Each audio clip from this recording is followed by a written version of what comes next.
का बहुत स्वागत है और विपिन शर्मा जी वरिष्ठ पत्रकार हैं। इस चर्चा में विपिन जी का बहुत स्वागत है। विपिन जी, सत्ता के सिंहासन पर बैठे हुए योगी योगी नहीं है, कौन है फिर?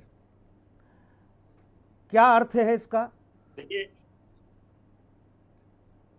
जी, सुनील जी धन्यवाद। देखिए, लोकतंत्र की खूबसूरती है कि विपक्ष मुकम्मल तरीके से सत्ता पक्ष सरकार की खामियां उजागर करे, लेकिन यहां पर मद्देनजर रखना चाहिए कि आप या तो जब कुछ बातें करते हैं, सरकार को घेरते हैं, तो वो निराधार नहीं होनी चाहिए। महज सिर्फ नारों पे वो सिमट के रह जाएं या नारों तक सीमित होकर रह जाएं कि आप बोले योगी नहीं है उपयोगी या योगी योग्य नहीं है, तो ये मुझे लगता है जनता इसको स्वीकृति नहीं देती।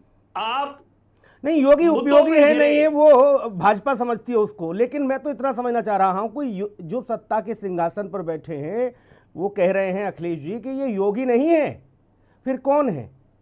पहले वो मठों को मठाधीश बोलते हैं, महंतों को माफिया बोलते हैं, अब कह रहे हैं कि योगी थोड़ी नहीं है, तो फिर कौन है भैया? डकैत है? कौन है?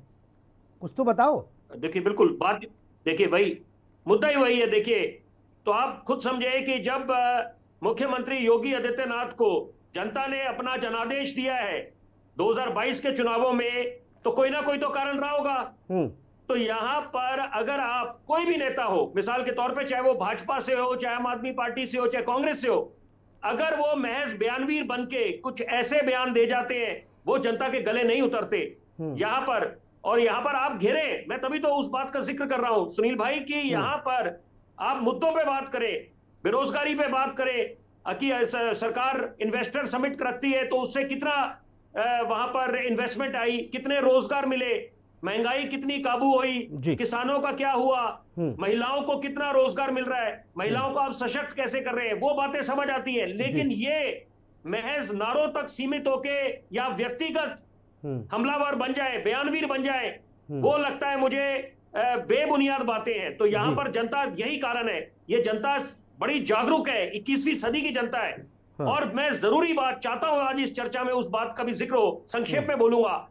कुछ समय पहले जब माननीय मुख्यमंत्री योगी आदित्यनाथ ने एक पहल करी थी, बोला था मदरसों को हाईटेक करेंगे, एक हाथ में कुरान एक हाथ में कंप्यूटर, बहुत अच्छी बात थी, लेकिन उसका भी विरोध हुआ, उसको भी लेके सवाल उठाए गए। तो यहां पर तो जब सरकार की ये प्राथमिकता है कि सबको साथ लेके चले और तवज्जो मिले विकास को, वहां पर मुझे लगता नहीं राजनीति होनी चाहिए या व्यक्तिगत नहीं होना चाहिए कि आप हमलावर हो, मामले सरकार की बहुत नीतियों गंभीर पे हैं हमलावर विपिन हो। जी, और कई मसले ऐसे हैं जिसको लेकर विपक्ष ने सरकार की घेराबंदी की, लेकिन बैकफायर हो गया। अब संभल में पुलिस चौकी बन रही है, उसी पे बवाल मचाए हुए हैं कि क्यों बना रहे हो वहाँ। किसी ने दावा कर दिया वक्फ बोर्ड की ज़मीन है, और वहाँ कुंभ में ये दावा ठोका जा रहा है कि ये तो वक्फ की ज़मीन पे कुंभ लग रहा है। ऐसी ऐसी बातें हो रही हैं, न सिर न पैर।